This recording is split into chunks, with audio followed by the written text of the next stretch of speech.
This is the Pulsar X2F. The X2F is a small fingertip mouse currently in development by Pulsar. 500 of us were selected to test and provide feedback for this over the month of March, and I was extremely fortunate to get in. I found this mouse so charming when I first saw it, and there are few products that I get this excited about. The mouse came in February 28th, and I have not been able to put it down unless forced to by my shoulder injury. It's my belief that this mouse is going to bring a lot of people into the fingertip mouse community.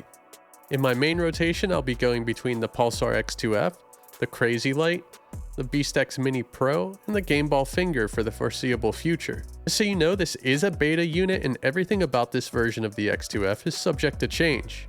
My X2F is unit number 214, and there may be some variance between the beta units. So now that that's clear, let's get on with the Pulsar Labs X2F review. Build-wise, this version of the X2F is extremely solid. This iteration is likely to be more rigid than the release version, as it seems to be intentionally built to be more durable for the sake of testing. It's a good thing too, because as a tier 1 tester, I have taken this mouse apart numerous times.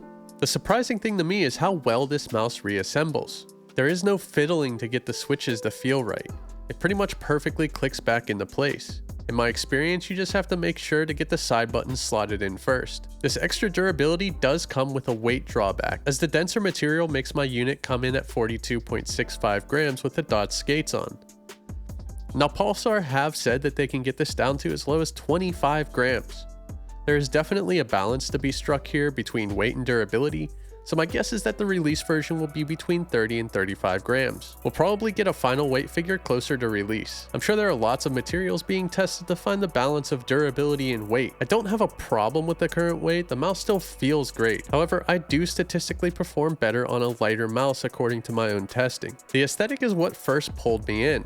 If you're familiar with fingertip mice, especially some of the 3D printed ones, they can look like an experiment gone wild. Even a lot of the more standard fingertip mice shapes were just hard for me to get as excited about. Pulsar managed to cook up this gorgeous shape, which I find both extremely appealing and unique. They've done it here in my opinion, and I'm excited to see what other colorways we might get upon release. Personally, I love this under construction look with all these white accents. It really communicates that Pulsar Lab feel, and this will always be a memorable and cherished mouse in my collection. The left and right click are quite heavy in this version. I can definitely imagine they won't feel this heavy on the full release. I hope they get lighter because I do prefer lighter clicks. The Huano Blue Shell pink dots are a great community loved choice.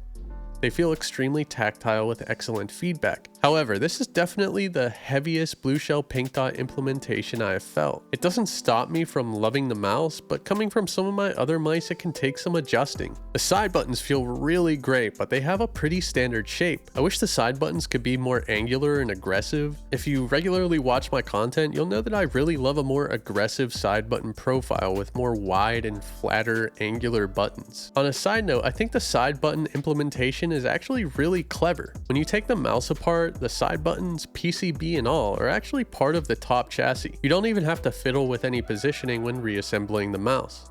It's an awesome design. Currently, you can change the following settings: DPI, polling rate, liftoff distance, motion sync, and scroll acceleration.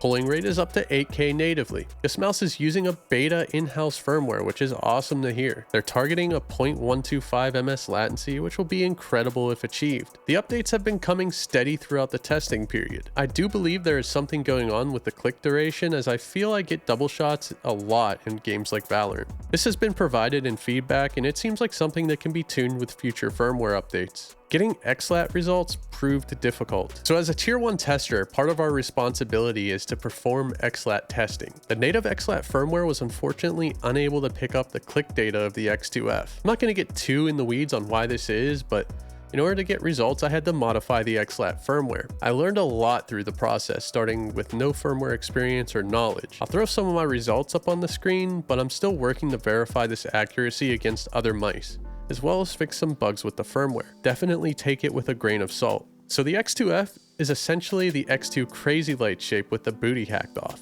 If you have an X2, you'll notice that the front profile feels the same. I've heard that some people were having trouble with the back flares irritating their hands, but I believe this is isolated to people with smaller hands. With my 19 by 12 centimeter wide mitten, It fit perfectly into my natural fingertip grip. I did not have to change a thing to make it feel natural and comfortable. This was a pleasant surprise as I didn't expect it to feel as good as it looked. I'm happy to be proven wrong here. I hope the shape stays just as is, and maybe we can get a more compact version for those with smaller hands, or grips that this version makes uncomfortable. The stock skates are excellent, definitely no complaints here. Quite a few of us did not like the skate grooves on the bottom. I would prefer no grooves at all, but Pulsar has already responded to this feedback and modified their tooling to make the skate areas larger for production. This seems like a good compromise, as in my opinion there are few optimum places on the bottom of this mouse to stick skates anyways. If the extension is large enough, we should be able to get skates in a nice tuned position. I'm really excited to see the implementation of this change.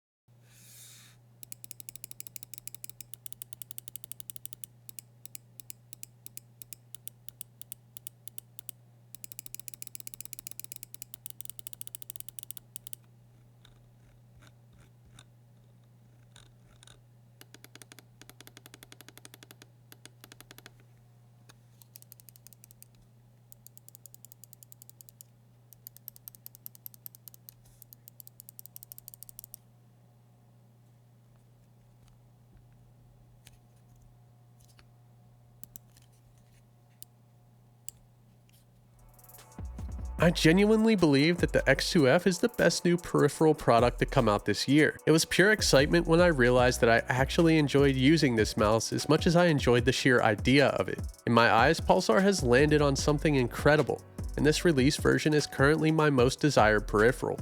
I hope this brings more people into the fingertip community and also inspires more companies to take some risk with their designs. Pulsar has earned a huge amount of respect from me. I've definitely been really loving the Crazy Light as well, and that review is coming soon, so definitely like, comment, and subscribe if you want to see more.